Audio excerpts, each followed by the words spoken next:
Hey guys, so often when I work with clients, if they're just starting out, they really struggle to know how to set their cost targets and their costing model.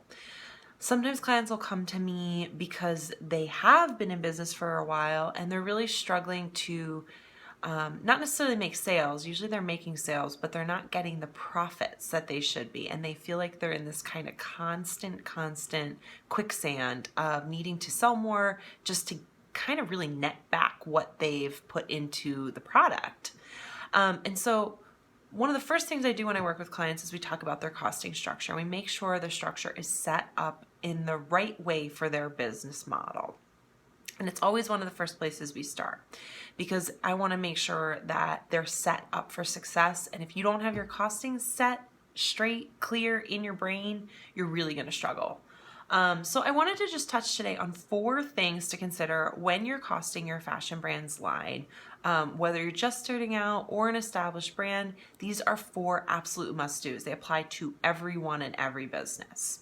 So the first one is really just understanding your sales model. So what do I mean when I say that? I mean, are you the only seller? Are you selling direct to consumer through your website or social channels?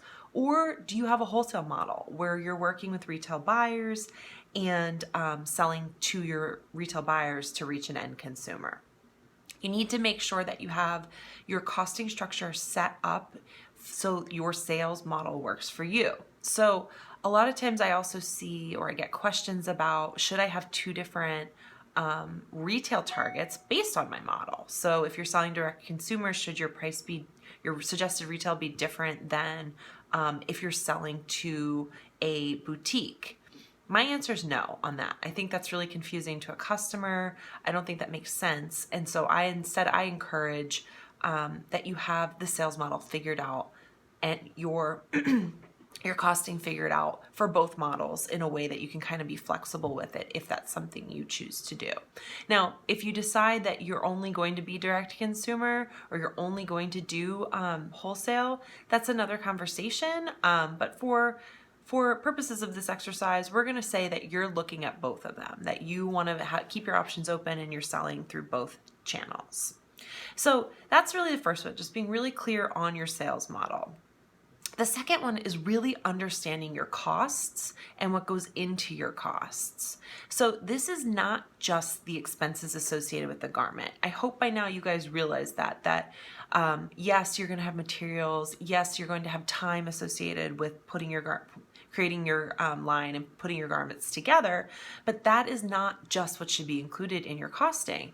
You need to include everything in your business, all the costs associated with your business, and really break that down so it really kind of flows across your entire line, and those costs are being absorbed by the products in your line. So that means you need to include packaging. That means you need to think about labeling, shipping of materials, any studio space, rent, those types of things, advertising, marketing, any employees you have, all of that needs to be amortized across your product line. That's how you make money. You make money through your products. So why wouldn't you include all of your costs into your costing model? It needs to be accounted for. So this is one of those places where typically when I'm working with clients who've seen a level of sales success but aren't seeing profits, this is usually why, because they haven't accounted for all their costs. They're not making sure that they're accounting for all of the different costs coming into their business. So you need to make sure you're accounting for that if you actually want to make money on your line, right guys?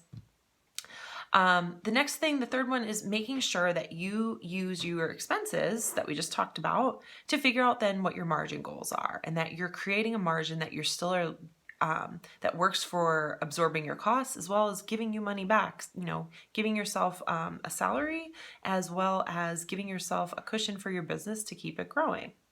So you want to set margin targets at both the wholesale level and the retail level. It's important to have them both kind of figured out for your business.